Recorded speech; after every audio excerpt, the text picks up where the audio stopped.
I have found your mother. Thank you so much. I am so grateful. Welcome back, fam, to another heart-pounding episode on the channel. Guys!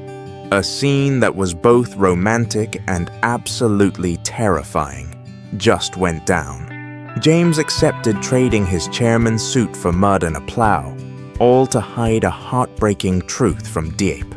The trail to find her mother has gone completely cold. But did that sacrifice save Diep no right when they were happily enjoying a humble meal? A scarred man in the bushes aimed a deadly camera lens right at them. Hung the Wolf has officially stepped out of the shadows, and he uttered a sentence that would send shivers down anyone's spine. The daughter pays the mother's debt. I'm going to settle the score with this girl. Diep has no idea she's become the scapegoat for Mr. Juan's debt from 20 years ago. A bloodbath is brewing right on this newly cleared land. What will James do with just a hoe in his hand to protect the woman he loves? Don't miss this emotionally explosive episode. Smash that like button to give James strength and hit subscribe. And ring the bell to be the first to witness this life or death showdown with Hung the Wolf. Let's get into the movie. 2 days, just a mere 48 hours have passed since Mr. Juan fell into a coma. But for James, it felt as long as 2 centuries. The magnificent villa was now silent as a tomb. Mrs. Lam remained stationed at the hospital, partly out of regret and partly out of fear that if Mr. Juan woke up, he would expose her. As for James, he locked himself in his office. He didn't go to the company. He handed over everything at the lumber mill to his assistant. His mind now revolved around a single goal: finding Mrs. Diep, because she was the master key. Only she could answer the questions. Whose child is Diep? And what role did Mr. Juan play in this tragedy? James hired Detective K, an old wolf in the private investigation business, famous for finding people who vanished without a trace. James paid K a massive sum, 5 times the usual rate, with a single demand: find the woman in this photo within 48 hours, no matter what. Late afternoon on the second day, a sudden downpour hit Hanoi. The heavy raindrops whipped against the glass of James's office, creating a tapping sound, like ghosts knocking from the past. The phone on the desk vibrated violently. Unknown number. James snatched it up immediately. "Hello!" On the other end came the raspy smoker's voice of Detective K. "Mr. James, I've got news. Meet me at the usual spot. Corner Cafe, 30 minutes. James's heart pounded. He grabbed his coat and rushed out of the house. Hope or despair, good news or bad news, everything would be decided in this meeting. The cafe was tucked away in a small alley, lit by dim yellow lights. James walked in, shaking the rain off his coat. He saw Detective K sitting in the most secluded corner of the shop, half his face hidden by the brim of a fedora. James sat down opposite him, not bothering to order a drink. He stared at the detective. "Did you find her?" Detective K took a long drag on his cigarette, exhaling the smoke slowly. He didn't answer right away. Instead, he calmly pulled a brown envelope from his jacket pocket and slid it gently toward James. "Calm down, kid. We're finding a person, not a needle. It's not that quick, especially someone who has been deliberately hiding for 20 years. James tore open the envelope. His hands were trembling. Inside were a few blurry, candid photos taken from afar, and a thin file. The first photo. A thin, middle-aged woman washing dishes at some sidewalk noodle stall. She was wearing a mask that covered most of her face, and a hat pulled low. But those eyes, James recognized them immediately. Deep, sad eyes exactly like Diep's, and that gaunt figure exactly like the woman in his father's old photo. "She's alive!" James gasped, his voice cracking with emotion. Yes, alive. Detective K nodded, tapping his finger on the table. And she is right here, in this city in Hanoi. James looked ready to jump up. Where? What's the exact address? Take me there now. Detective K raised a hand to stop him. Hold your horses, rich boy. The good news is she's alive and in Hanoi. But the bad news is, I lost track of her this morning. James was stunned. Lost track? You're the best detective in this city, and you lost a dishwasher. Kay sighed. This woman isn't simple. She seems terrified, highly alert, like a hunted animal. This morning, just as I was about to approach to verify, she seemed to smell a stranger. She quit her job, immediately slipped into Dongshuan Market, and vanished without a trace. You have to understand, Hanoi is a maze of alleys. If someone wants to hide, even God would have trouble finding them. James slumped onto the table. So close, yet so far. So, we're back to square one. Not exactly. Kay smiled mysteriously. I haven't caught the person yet, but I have dug up her past. And her relationship with your father, Mr. Hoan. James looked up at Detective K. The past? What do you know? Detective K flipped through the file, pointing at a handwritten page stained with ink. I went to Mrs. Diep's hometown, a remote Midland area. I asked the old folks in the village, and they still remember that love story as if it happened yesterday. K began to tell the story, his voice steady, like he was narrating a black and white film. 25 years ago, your dad, Mr. Hoan, wasn't the timber tycoon he is now. Back then, he was just a dirt-poor young man working as a day laborer hauling timber for merchants. James was surprised. His father had never mentioned this time of abject poverty. In James's eyes, his father had always been a successful, authoritative figure. Kay continued. As for Mrs. Diep, she was the complete opposite. She was the youngest daughter of the wealthiest landowning family in the region, dealing in tea and forestry products. She was beautiful, graceful, and pursued by every rich heir in town. James frowned. Wait, I thought. My dad was the rich one and Mrs. Diep was poor. Usually the trope is the rich family forbidding the poor suitor, right? Kay smirked. Life isn't a movie, kid. The truth was the opposite. The laborer Juan and the heiress Diep fell madly in love. They secretly met on the tea hills, making vows to the sea and mountains. But you can't wrap fire in paper. Mrs. Diep's family found out. Kay paused to take a sip of coffee, building the suspense, then continued. Mrs. Diep's family treated Mr. Hoan like trash. They had people beat him half to death, banning him from coming anywhere near their daughter. They told him he was dirt, that a beggar had no business dreaming of a princess. James went silent. So, his father had suffered such humiliation. Was it the shame of poverty that forged the ambitious, ruthless man he became? Mrs. Diep was locked in the house. Kay went on. Your dad was chased out of the region, left to wander. Rumor has it, driven by the grudge of love and poverty, Mr. Hoan became determined to get rich at any cost by any means necessary. So, how did they break up? James asked. That's the gray area. Kay shrugged. The villagers say that afterward Mrs. Diep's family met with a great disaster, bankruptcy, or a scam, something like that, and the family scattered. Mrs. Diep left her hometown.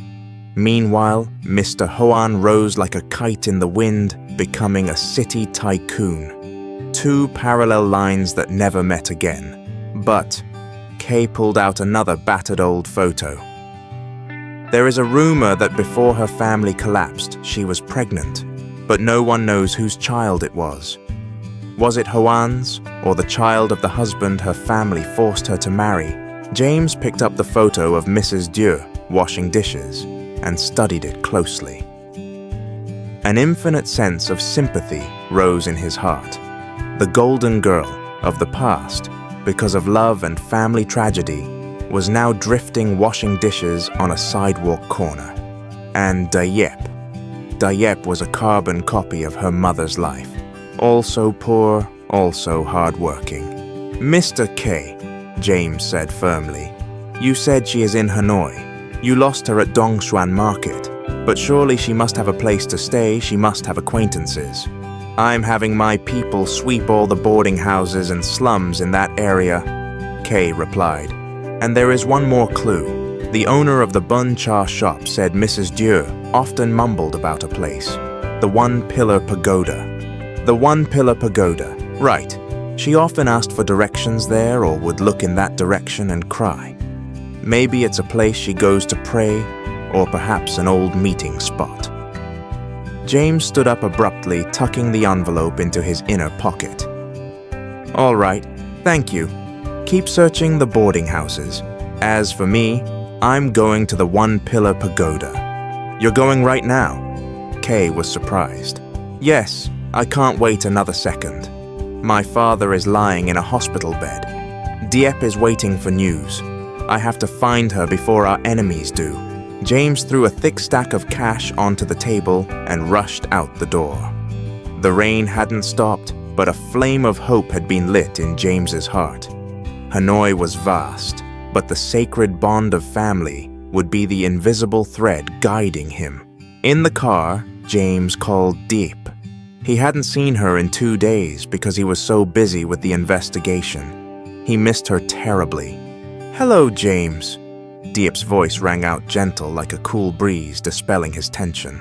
"Diep," James said, his eyes fixed on the rain-slicked road ahead.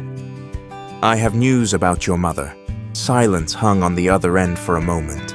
Then Diep's voice trembled. Really, my mom. How is she?" "She's alive, Diep." James smiled a smile of relief. "She's right here in Hanoi, very close to us. I'm on my way to find her right now." "Mom is alive!" Diep burst into tears, tears of overwhelming happiness. Thank you, James. I want to go with you." "No." James stopped her immediately. "It's raining hard outside, and this is quite dangerous because I don't know if anyone is watching her. You just stay home and take care of baby Nye.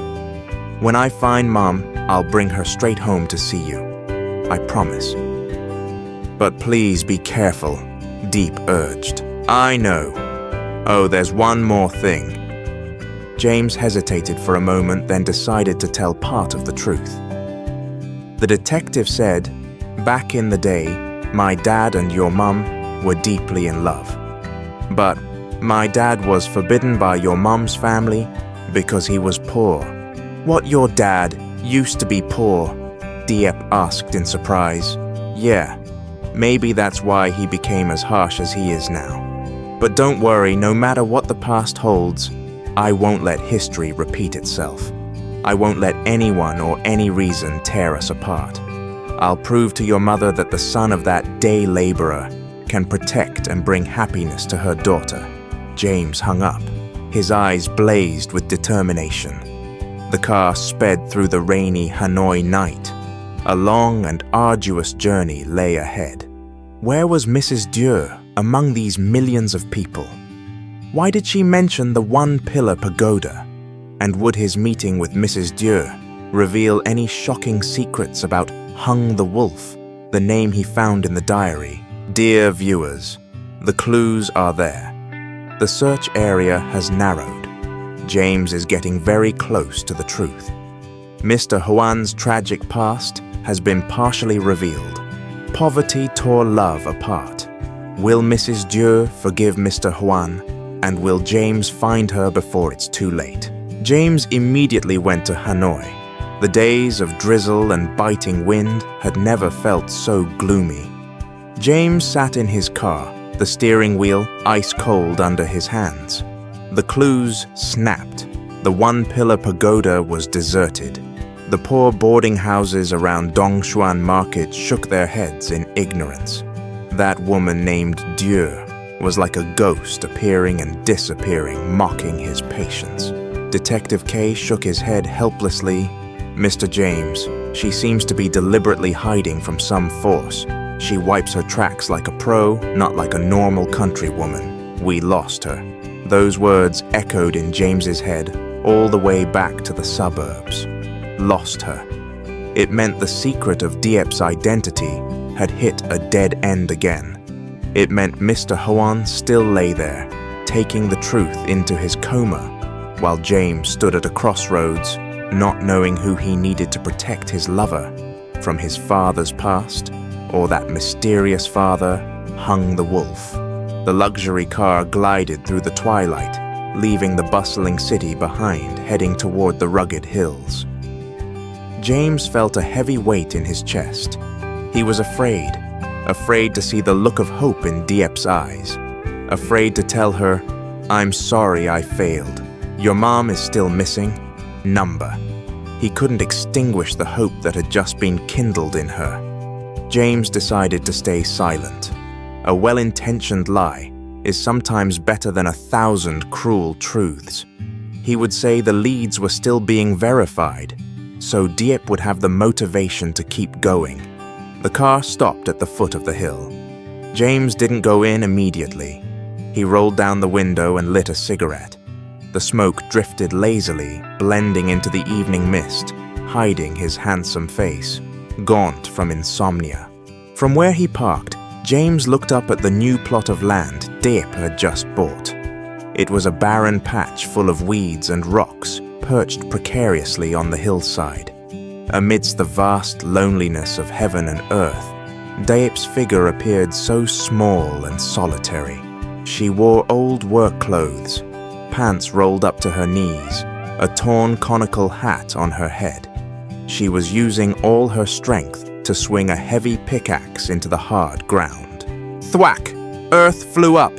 Thwack! Stones scattered. Every strike contained both the resilience and the hardship of a 20-year-old girl carrying her whole family on her shoulders. James watched her, his heart clenching with pity. He, a CEO, driving a billion-dong car wearing a $1 million suit, felt so useless. His money couldn't buy information about her mother. His power couldn't ease her suffering. In that moment, James felt disgusted by the expensive suit on his body. It was like a flashy but fake shell, separating him from Diep's reality. Why am I sitting here complaining while she's sweating blood and tears? James snubbed out his cigarette. He opened the car door and stepped out. Not as Master James, but as Diep's man. James walked straight into the small shed next to the field. He found an old set of Uncle Hung's Diep's foster father clothes hanging on the wall. Faded army fatigues, baggy and frayed at the shoulders. Without hesitation, James took off his expensive suit jacket, undid his tie, and removed his luxury Swiss watch. He put on the mud-stained work clothes. He looked strange, yet somehow so approachable. James rolled up his sleeves and walked out to the field. Diep was engrossed in hoeing the earth sweat soaking her back hair plastered to her forehead. She had no idea he was there. "Let me do it." The warm, deep voice rang out right behind her, startling Diep. She turned around, eyes wide in astonishment. "James, when did you get back? And why? Why are you dressed like this?" Diep stammered, staring at the farmer look of the rich city boy. James didn't answer. He gently took the hoe from Diep's hands. His hands, usually used only to sign contracts, now gripped the rough handle tight. "Take a break. The ground here is hard. Let a man handle it." "But it's so dirty. You've never done this before." Diep tried to stop him. James smiled a gentle, dry smile. "If you can do it, so can I. Don't underestimate me." With that, James swung the hoe. Thwack! The first strike was clumsy, hitting a rock and sending a jolt of numbness through his arm. But by the second strike, then the third, his grip grew stronger, more decisive. James poured all his frustration, all his helplessness, regarding the investigation into every swing. Every time the earth turned over, he felt a little lighter. Physical labor is magical. It helps people forget the exhausting calculations of the mind. Diep stood watching him. The setting sun cast a glow on James's broad back. She felt a sting in her nose. This man, for her sake, was ready to abandon his ivory tower of fame, wading into the mud to clear land with her. Diep didn't just stand there watching. She ran to grab another hoe. Two people, a man and a woman, shoulder to shoulder on the barren land. No one said a word to the other, just the rhythmic sound of hoeing blending with their breathing. They were sowing seeds of hope together, on dead soil. The sun set behind the mountains, leaving an afterglow as red as blood. The large plot of land was finally tilled. The scent of fresh earth mingled with the pungent smell of burnt grass. James and Diep slumped down on the grassy bank, exhausted but refreshed. James's face was smeared with mud, his hands blistered from being unaccustomed to the hoe, but his eyes sparkled like never before. Diep opened the lunch pail she had brought at noon, but hadn't had time to eat. No delicacies here. Just a large ball of white rice, some sesame salt with peanuts, and a few crispy pickled eggplants. "Eat up, you must be starving!" Diep broke the rice ball in half, handing the larger portion to James. James took it. It was still slightly warm. He took a bite. The sweetness of country rice, the nutty, salty taste of the sesame melting on his tongue. Delicious. Better than any 5-star banquet he had ever attended. "This is so good, Diep," James said honestly. Diep watched him eat with gusto, smiling happily, but she couldn't hide the worry in her eyes. "James, about my mom. Is there any news?" Diep's question made James freeze for a beat. The rice in his mouth suddenly felt like it was stuck. He swallowed hard, turning his face toward the distant horizon to avoid her innocent gaze. Yeah," James tried to keep his voice steady. "The detective reported that. They've narrowed down the area. She's still healthy, but the verification process is a bit complicated. Just don't worry, give it a few more days." "Really?" Diep's eyes lit up. "Really?" James lied, the most painful lie of his life. Diep happily rested her head on James's shoulder. "I'm so happy. I was so scared something bad happened to Mom. As long as she's alive, I can wait as long as it takes. When we bring her back, I'll grow vegetables to feed her, and our whole family will live here, okay?" James wrapped his arm around Diep's small shoulders. He held her tight as if afraid she would vanish. Diep was painting a beautiful future, but she had no idea that a dark storm was gathering on the horizon. Detective K didn't just say, "lost track." He had warned James of one more thing he didn't dare mention yet. That was, there is another group hunting for Mrs. Dieu. They are very aggressive, covered in tattoos. It looks like they are Hung the Wolf's men. The peaceful evening meal on the hill passed in the warmth of their love. They sat there leaning on each other, dreaming of a house and children. But James and Diep had absolutely no clue that they weren't alone out there. About 50 meters away, hidden in the thick acacia bushes, a long telephoto lens was aimed straight at them. Click! Click! Photos were snapped in rapid succession. James wearing farmer's clothes, the two of them looking affectionate, and especially a close-up of Diep's face. The stalker lowered his camera. He was a man with a long, jagged scar across his face, dressed in black, with eyes as cold as a razor blade. He pulled out his phone and hit send. Then he pressed the phone to his ear, whispering a sentence that would make anyone's spine freeze. Target acquired. The girl is the spitting image of her mother back then. And Old Man Juan's son is with her. What's the call, boss? On the other end, A raspy, savage laugh rang out. Good. The child pays for the mother's sins. That 20-year debt owed by Juan and Dieu. I'm going to take it all out on this girl's head. Execute the plan. The scarred man hung up, smirking sinisterly. He stepped back into the shadows, vanishing like a ghost in the jungle. Up on the hill, the wind began to howl.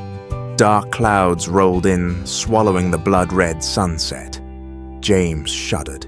He felt a cold chill of murderous intent run down his spine. Diep, it's about to rain. Let's go home. James stood up, pulling Diep by the hand. Yes, let's go. They packed up and left, leaving the newly cleared land behind. They didn't know that this land wouldn't just be soaking up sweat. It would soon be soaked in blood and tears. The real enemy, Hung the Wolf, had officially revealed himself, and his target was none other than Diep. Dear viewers, this fragile peace is about to end. James lied to protect Diep, but can he protect her from the fangs of the real wolves? Who was the man on the phone? What will Hung the Wolf do to exact his revenge for that old love grudge? And how will James handle this while dressed in farmer's clothes? The answer will be revealed in the next stormy episode. Don't forget to smash that like button to support James and Diep's beautiful love, and hit subscribe to join them in the fight against the rising darkness. Goodbye and see you next time.